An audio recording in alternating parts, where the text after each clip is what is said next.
If you have said to yourself, I should write that, or if someone has said to you, you should write that, then I'm talking to you because you need to write. And that's why you're tuned in to yWrite.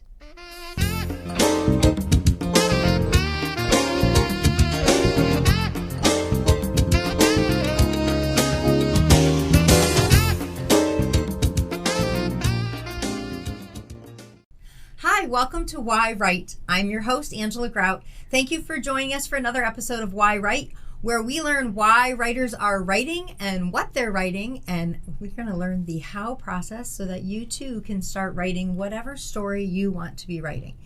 Today, we're going to talk about poetry. We haven't talked about poetry in a while, and poetry is such a beautiful language of the soul. It's a beautiful way of expression to share so many things. And in studio, I have the Enfield Poet Laureate. She has been the Enfield Poet Laureate for, 2023, 24, 25, and now I find out that she's also the Poet Laureate for 2026. Her name is Nzima Hutchings, and she is from Connecticut. She is an author, an essayist, and a poetry instructor. She is the best-selling author of Every Kind of Lady and her Sister Pages Anthology Series. She is the visionary, founder, and CEO of Hartford's L.I.T, the annual Hartford Book Festival, and she's the owner of Every Kind of Lady LLC. Nzima curates and hosts a television podcast on Cox Public Access Studio that airs in Connecticut and in Longmeadow, and it's called Nzima's Poetry Cafe Show, and I was just on her show, so we're going to talk about that. She has presented, performed, and directed symposiums on healing and women empowerment, cultural art inclusion, poetry, and journalizing workshops. She has written a book for the Connecticut Alliance to End Sexual Violence, and she was selected to be Yale University's annual MLK Poetry Slam judge, I believe. So we're going to talk to her now. I want to welcome to the podcast Nzima Hutchings. Yes, hi. Hi. Thank you. Oh, I'm so glad you're here. Thank you. I mean, you are just amazing and beautiful, and we met, I'm going to say, 6 months ago? Yes. Oh my gosh. Has it been that long? Yes. I think it has. Yes, it has. So Nzima puts, I don't know if it was you or if it was the libraries or who did this, but they're Enfield Poetry Cafe. So it is a play on Nzima Poetry Cafe, my television show. And with that, I decided, and as the Enfield Connecticut Poet Laureate, I decided that, I would like to, put together something that was ongoing to keep the culture of building community around poetry. And so I love the word cafe. So I have Nzima Poetry Cafe, Nzima Poetry Club. I mean, the Poetry Well, it's nice because cafe is it's very relaxed, casual atmosphere. Yeah, homie. Yeah, I decided to join the cafe because I was writing a poetry book. I am working on my poetry book. I've compiled all these poems from years of writing and said, I'm going to join this because, whoa, wait a second, it's run by a Poet Laureate and you can help me, kind of put it together. And it was extremely helpful, still is. I'm staying a member. Well, I'm glad that you're a member. I love your writing. I have to say sometimes people they're intimidated. They don't like, labels and titles, and they expect people to, to just fly out the sky, the hair blowing in the wind, and you're going to say some godly words. And I always tell people that we are all in the same, plane. We are, we just here to co-create and build community. So the Enfield Poetry Cafe was built, inspired from my Enfield and Nzima Poetry Cafe show. And with that, I have the club and a book that's around cafes, and I just love it. So I'm here, and I'm hoping to increase the participation. I think poetry is inclusive. I think it welcomes people who are You afraid make to it write. very inclusive too. Yeah. I mean, she's given us exercises to do, shared her poetry with us, and then let us kind of mimic your work. Like you did the the two-wop poem. Yeah. And I'm like, what's a two-wop? B-wop, two-wop, what's that? And you're like, wop. Word. So, you know, you have, and you actually have a book called We Be, which is all two-word poetry. Yes. So I have to say that I love the idea of teaching poetry on all levels. And so I have 4 babies. Well, they're adults now. I'm a grandma now. I have 4 grands now. But I had a club called Cafe Sisterhood Book Club for girls.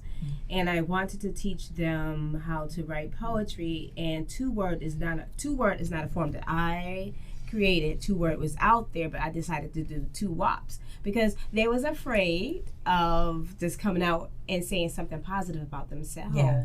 And I was like, come on, girls.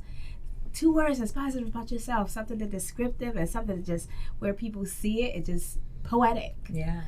And so it was birthed out of the idea of being saying a lot in just 2 words, and so two-wops is a form that I created myself. Yeah, no, I love it. I mean, and I was a little hesitant to do that exercise. I'm like, I don't know. And then one of the guys in the group, Jerry, was like, well, do something about flowers, and I did. So I really did my whole floral journey. Beautiful. Like, you want to hear about owning a flower shop or what a florist does? Yes, and I see you have sunflowers. You know? I always have my sunflowers. You know, they're always reaching for the heavens, and the sunflowers. I love sunflowers because, you know, they have the seeds that go back into the earth that continually, you know, just nourish and bring more blossoms. But so if I buy sunflowers, I mean, that is so poetic. I mean, if I bought sunflowers and planted it in my yard, it would come back every year? Yes. Really? Yes, and it feeds the birds because they like to come and eat the seeds inside. So, you know, it's just like one of those flowers. I mean, all flowers, like, they're nurturing some sort of I thought those was annuals, and then I had to dig up and plant. Oh, okay, I'm going to go in it. Yeah, no, I love the sunflowers. I have all the sunflower fields opening up soon, so you can. And look at you in your bright yellow. That's a healing color for me. Yes, I love yellow. It's so colorful. And you have a poem, the yellow dress. Yes. Which is a beautiful poem that you shared. Some of the exercises that you had given us, you know, really surprised me because, you know, you'd show a picture of a house, and of course I'm like writing an entire prose story, a 500-word story, and I'm like, is this a poem? That's okay. I love prose. See, I have some short stories in my first book that I published with poetry, affirmations, and quotes. And what happens a lot of times as a poet, you're almost pigeonholed, like, oh, she's a poet, she's not a writer. Like, it takes a lot to convey a story or narrative, or to, you know, and there's a way to do it in poetry form too, to tell the whole story. Forms, so you have all kinds of forms, hundreds of forms, different from different countries or different ethnic backgrounds. And you were teaching, I'm not going to remember, it's where you read a poem forwards and backwards. Yes, contrapuntal poems. Contrapuntal, which I'm excited because you have your yWrite conference coming up, and I have the opportunity to participate. She's going to be an instructor. I will weave contrapuntal. There is, you know, brass lips and braided verses. And braided poetry, what it does is interweave 3 strands. So you think of braids, you have 3 pieces. It's like 3 topics, 3 different stories that have some kind of commonality or some kind of contrast that complements each other. So you get 3 separate poems, and then you get 3 somewhat narratives, but it somehow merges into one single narrative. It was great. I just remember the day you were telling us about it and how we were doing it, and all of a sudden I was like, wait, I think I have one like this. Yeah. And then I flipped through my books and I'm like, what is this? I had already written. I'm like, what is it called? What is it? Well, so it was neat hearing the real names of them, you know. Yes. So when did you start writing poetry? Like, when did you know you were a poet, or where you knew you maybe wanted to strive to be Poet Laureate and all this stuff? Okay, so funny story. Well, I would just have to say that I used to do expressive writing years ago. Dear Diary, I'm pissed off at my parent. You know, they won't let me have blah blah blah. I can't stay up late, and I would write nasty little whatever's in this book, and then I would get creative, and I would describe how angry I was, or how I really want something, or dear Santa, please bring me this, and it was almost, you know, praying and wishes and things like that. And so when I must have been about maybe 8-9 years old, just writing things down, and either pictures and drawings. So that's why I love ekphrastics poem. Ekphrastics is where you fuse visual arts and literary art poetry You're so together. creative, yeah. And so I must have been about 8 years old. I have a granddaughter who's 7 years old, she's an author as well. We just had a great book signing in Barnes and Noble. Ooh, and it we'd have to have her on the show. Yes, and it went from poetry. It went from expressive writing to poetry, almost song singing. Mm-hmm. I thought poetry had to rhyme, and so as I got older, I started to take it a little bit more serious, and I kept a journal book. One time, I actually lost a journal. Notebook, yeah. A notebook, and I swear my limbs, I feel like I lost an arm or a leg or something, because you can't get it back, right? And so I went back up crazy. Flash drive, computer, email, and, whatever, 5 ways to Sundays, I backed it up. And so I was challenged to write, when I was in school, to write something that was really deep in my soul, that might have been raw and honest, but use metaphoric terms. And so it was in 2008 or 9, I won. I'm a award-winning poet. There was a contest put out there throughout the colleges, Massachusetts and Connecticut. And I won first prize, and it was sort of like a validation. Yeah, 100%. And I was like, oh, so maybe I am a poet, so I could take these things out of my notebook. It really is true. I mean, one of my first poems that I got published in the International Poetry Library of Poetry, like when they selected it to put it in, I was like, oh my God, they sent me a little certificate, I'm like, I'm a published poet. And that was, oh my gosh, we're going back 2002 maybe. Yes. And I mean, poetry is my love language. I feel like I write more memoir-ish in poetry, and you've definitely been able to draw a lot of that out of all of us who are in the poetry cafe. I appreciate hearing that. Sometimes you wonder, you have that imposter syndrome. People say, how could you have an imposter syndrome? You roll over 20-something books, or you blah blah blah blah. People commission you. You do so much. I said, I think the challenge is I compete with myself. Then I had to say, stop, have fun with this. And so then I started to write silly poetry and blah, blah, blah. But to answer your question about the process or becoming a poet laureate, so we had a poet laureate. I'm the second poet laureate. Okay.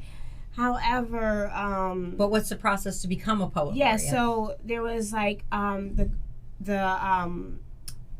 each town would do it differently. It might be the council, the arts council in your town, or the commissions, or it might even be the library doing something. I don't think Agawam has a poet laureate. I'll have to look into that. Yeah, I think there was a whole big spiel about the poet laureate in Massachusetts. So there is a poet laureate, a couple of because it's statewide and then it's citywide. Yeah.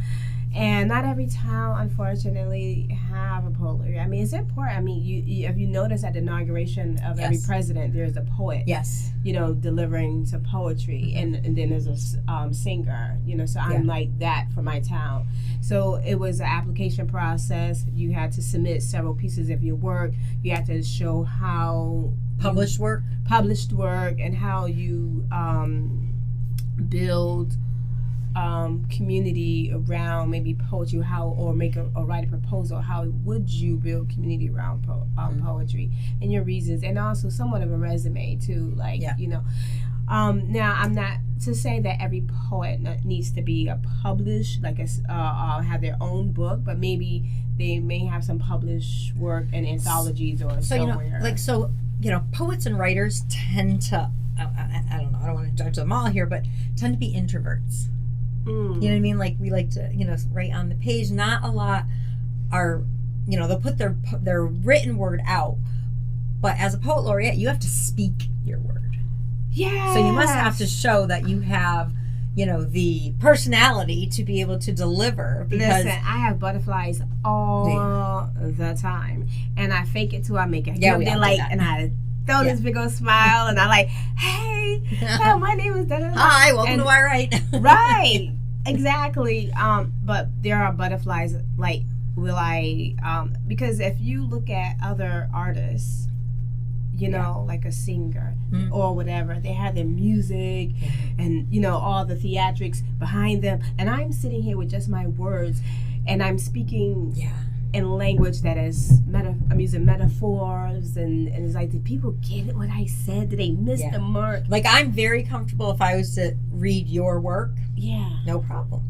But to read your own work, I mean, number one, no one can read it like you want it to be read. Number one, that's you so can true. Articulate it. You put the pauses where it needs to be, especially when it's poetry, because it's so lyrical. Yes. You know, and not rhyming. I'm just saying, you know, it's got that cadence to it.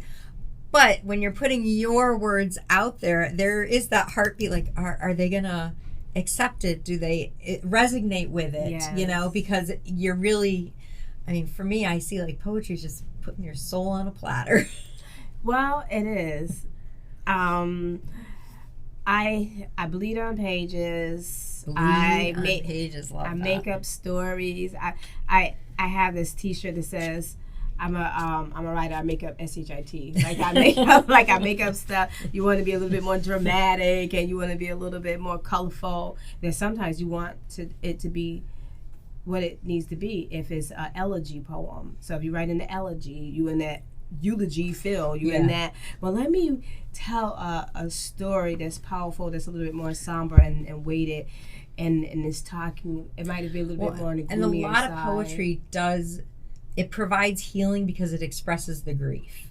Yes. You know, and you know I want to talk about, like, so you have you have the Every Kind of Lady and her Sister Pages, but this one here, and I don't want to pull it out without pulling, you know, dropping it, but Connect and Align to Heal, and that was the book that you wrote to end. We hope it helps to end, but to end sexual violence, and you know, the communities in Connecticut especially took this book on because it really was helping people to heal from sexual trauma, and you know, like if our written words can be put out there to help someone heal, I mean, we know that that's why we're writing. Yes. What prompted you to do this? And I don't want you to talk so much, you know, about your own. You know, just okay. Yeah. So I am an advocate. I'm a sexual assault counselor and advocate. So I'm on hotlines and I'm answering calls. So I've done workshops with the YWCA and the Connecticut Alliance and Justice Impact and a bunch of different women from different places, and they loved my work, and they said, look, we don't know how to put you we need to have you all the time when we can't afford you. Can you do a series? So it went from a 6 to 8 week series. Can you do another series? And then they said, you know, would you create us a book? They asked me, would you put together a book for our clients? And because I know that I use writing to heal after the tragedy loss of my daughter, you know, like when I saw you in the yellow dress, I'm like, oh, she's wearing yellow sunflowers, and a lot of things for yellow because she wants to wear yellow. We do love our signs. Yes, but looking at, and so when they said, hey, these workshops have helped our community, would you please put together something where we could independently give these women something that they could tangible that they can take and independently, even if they don't feel like coming to a group session, or they just want to be by them there, you know. And all of your books have a similar format where you allow people to write. Yes. Like you give them the invitation to write. So if they're reading it and they just need to read your words, respond or not, you know, just let it resonate.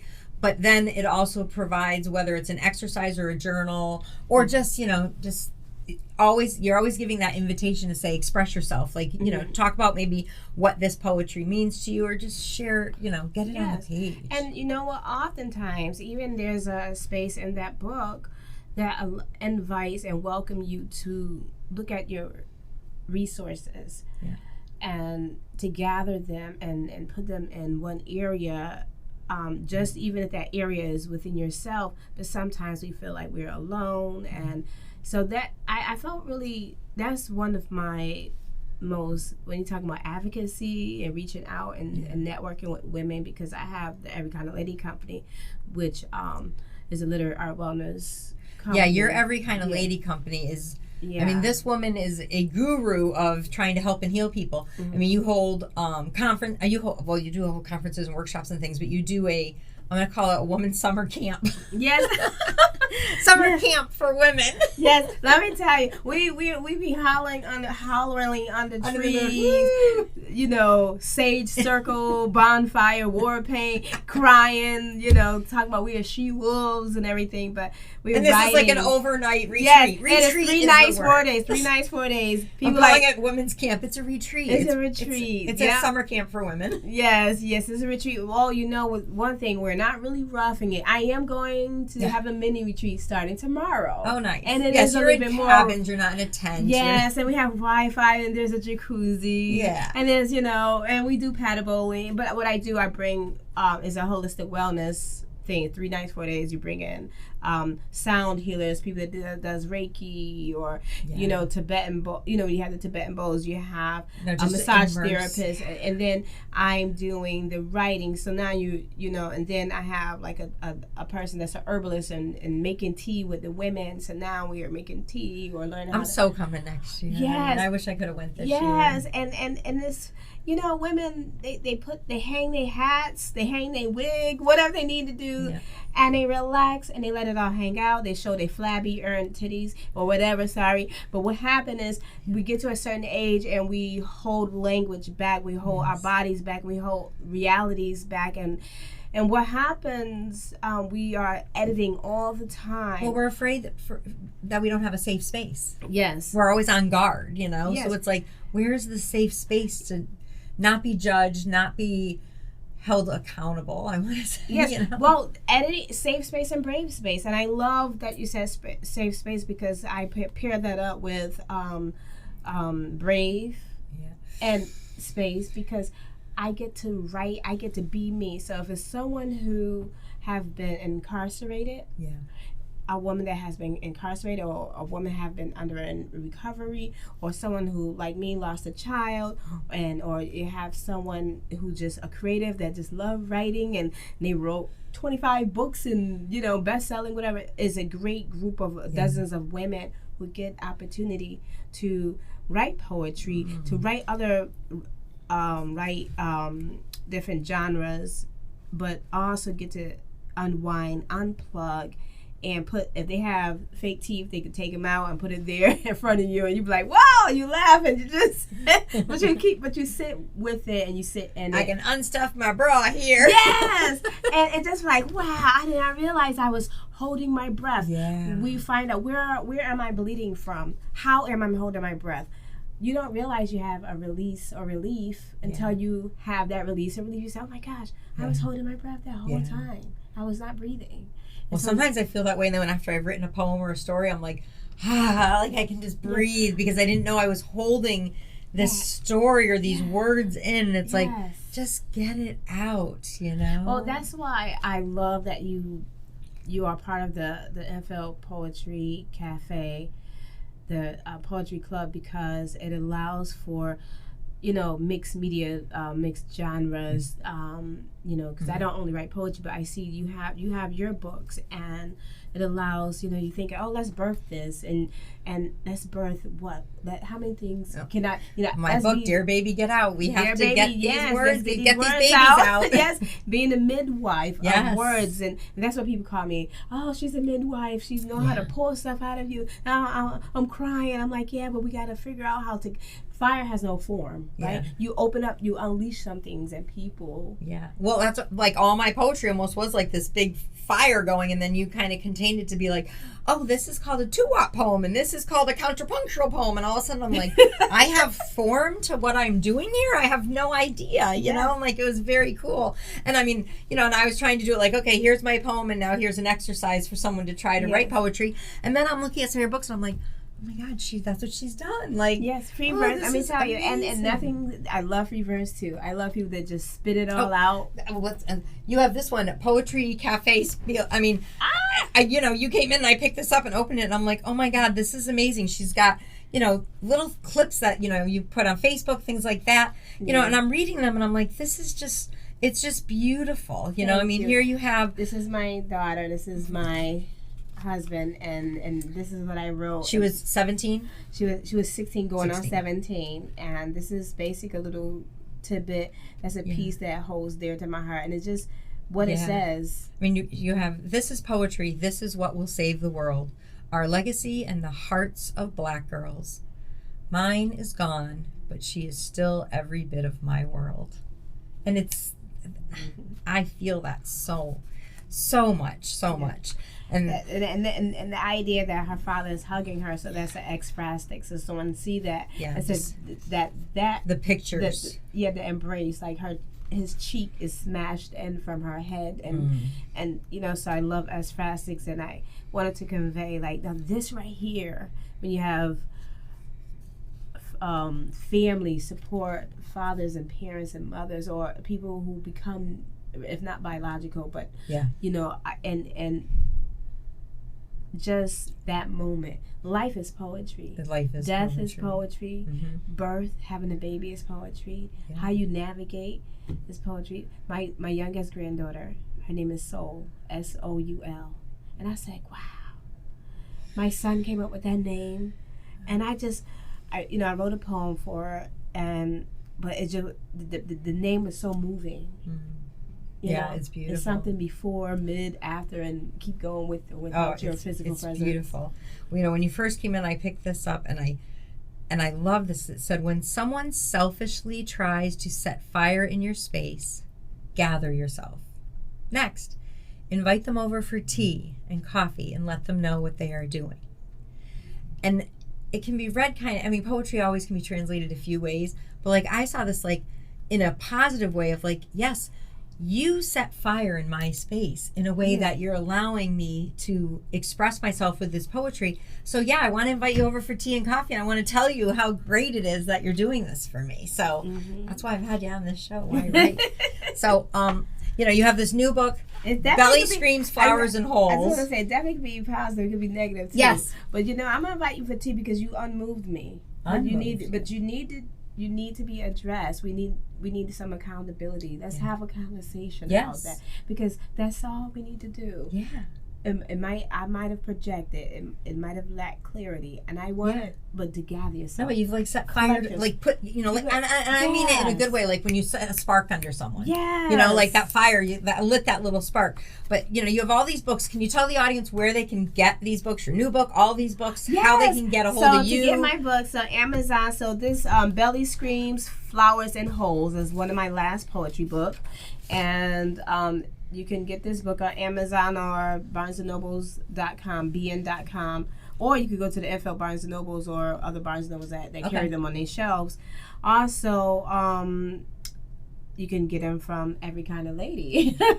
For me, everykindoflady.com.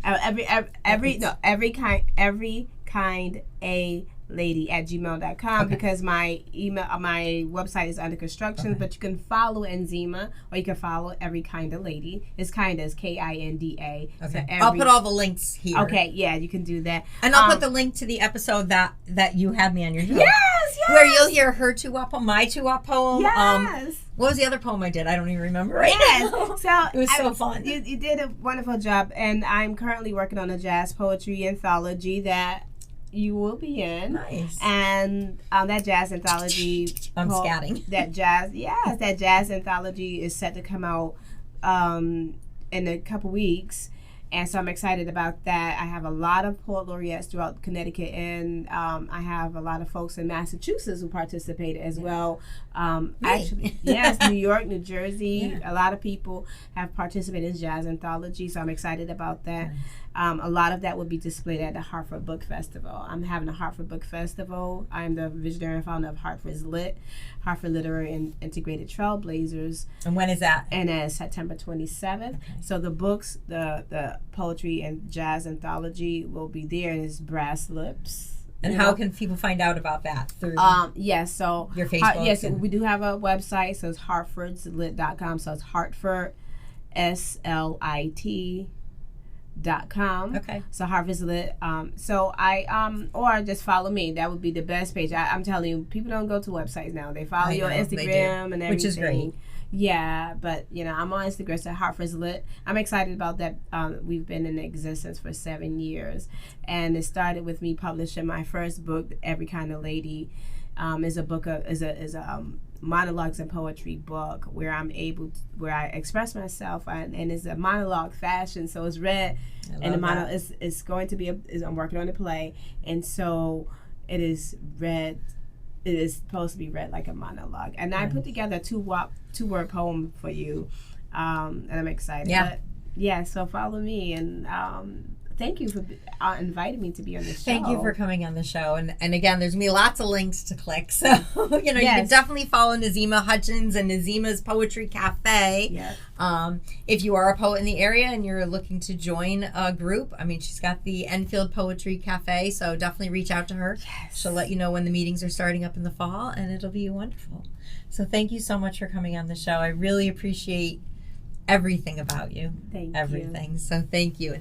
And I want to thank you, my audience who tunes in each week or every day, or maybe you're binge watching this on YouTube because you've subscribed to the channel. Thank you. Thanks for tuning in to find out, different ways that people are writing. Today we've talked to the Poet Laureate Nzima Hutchings, and we've learned all about different kinds of writing styles for poetry. And this is the time of the show where I give you a writing prompt. So when the show ends, I want you to set your timer, for about 10 minutes and start writing. And, we talked a little bit about her two-wop poem, which hopefully she was pretty clear about. It's 2 words per line. And I want you to do that to describe yourself, whether you want to describe your feelings or visually what you look like, or maybe your hobbies, or maybe all of them. It might be brown eyes, brown hair, nice florist, sweet girl. However you want to start that, do a 2-wop poem. And hey, if you've done it, email it over to us so we can check it out. Yes.